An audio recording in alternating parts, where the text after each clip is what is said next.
Hello everyone. Last week से भी पहले यानी 17 तारीख को मैंने ये डैशबोर्ड बनाया था एआई की मदद से। पर उसमें बहुत सी चीजें नई नई है, इसलिए अच्छे से काम नहीं कर रही थी।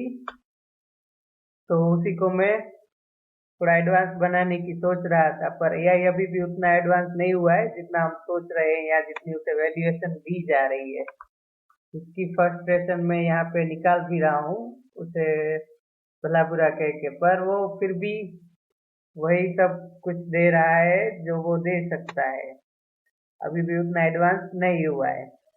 तो फिलहाल सिर्फ मैंने सोचा धीरे धीरे करके ही डेटा देता हूँ, तो 2023 तक ही पहुंचा है वो। जैसे ही वो अपडेट होगा उसे मैं वहां डाल दूंगा। इसमें रिस्क मैट्रिक्स भी डाला है मैंने, चार्जेस जो है वो भी डाले हैं, फाइनेंशियल ईयर्स का भी डाला है, हीट मैप्स भी डाले हैं जीरोधा के जैसे, पर वो अभी भी वर्क इन प्रोग्रेस टाइप का है, पर धीरे धीरे वो भी हो जाएगा। और ये मंथली मैट्रिक्स है, कौन से महीने कितना हुआ प्रॉफिट। तो उसमें भी थोड़ा बहुत डेटा सही गलत वो चल रहा है, वर्क इन प्रोग्रेस टाइप। तो देखते हैं कितने टाइम में पूरा हो जाता है। तो होगा तो मुझे एनालिसिस करने में आसानी होगी मेरे एफएनओ के बारे में। तो शायद मैं अपने जो लॉसेस चल रहे हैं वो प्रॉफिट में कर पाऊँ। ये जो डैशबोर्ड है आप मेरे ब्लॉग पे देख सकते हैं, जिसका URL Mitesh sm dot Blogspot dot com है। वो मेरी चैनल पे भी मिल जाएगा, इंस्टाग्राम या कहीं ना कहीं मिल ही जाएगा। कहीं नहीं तो वेरीफाइड पीएनएल की लिंक जो कि यहाँ भी मैंने डाली हुई है, वहां से भी मिल सकता है आपको। चलिए देख लेते हैं कहाँ पहुंचे हैं वेरीफाइड में हम। जैसा कि आप जानते हैं, मैं पहले दिवाली के बाद एक दो हफ्ते तक प्रॉफिट में भी आया था, पर नवंबर में फिर से मुझे लॉस लेना पड़ा एक्सपायरी के दिन, क्योंकि मार्केट उतना गिरा नहीं जितना मैं गिराना चाहता था। तो इसलिए फिर से मैं लॉसेस में चल रहा हूँ।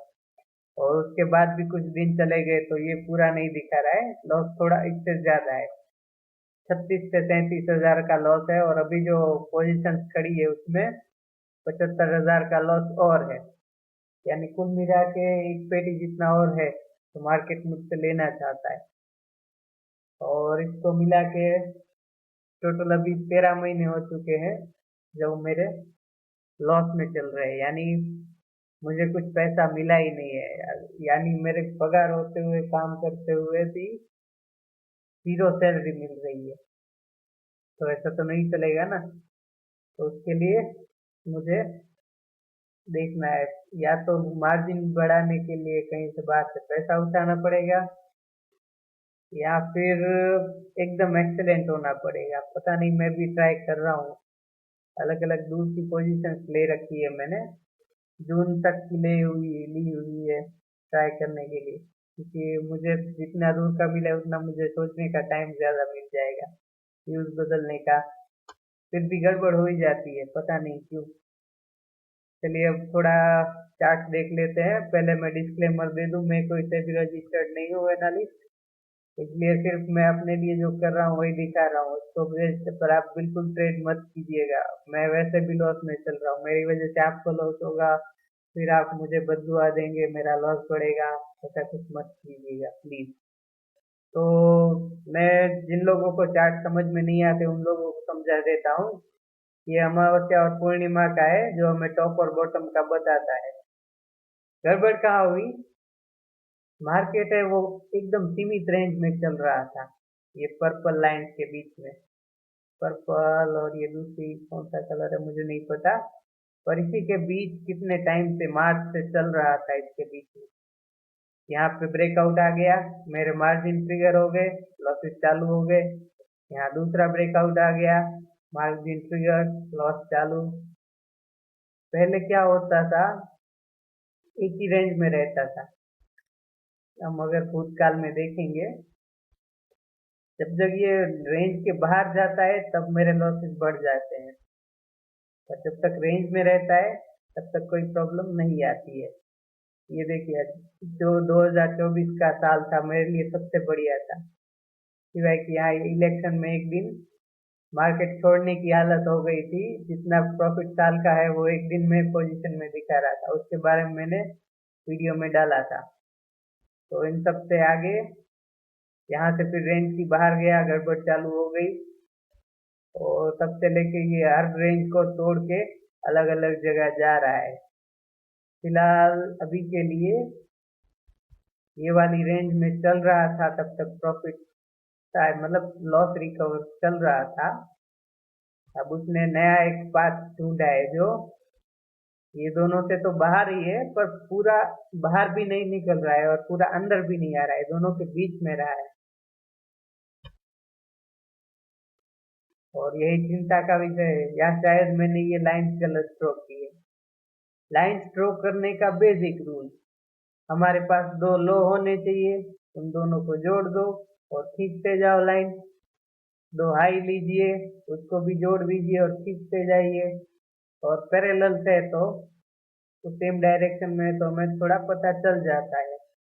अब पिछले हफ्ते क्या हुआ, यहाँ पे जो ब्रेकआउट के बाद रीटेस्ट करने आया, वहां से सपोर्ट लेके फिर से ऊपर चला गया। अब वो रेड कट की वजह से हुआ है या फिर एक्चुअली में वो जाना चाहता है। अगर जाना चाहता है तो आगे हम 26,500 तक के लेवल देख पाएंगे। मेरी पोजीशंस में फनी थिंग ये है कि मुझे 26,500 भी चाहिए और 25,500 भी चाहिए, दोनों तो मिलना मुश्किल है।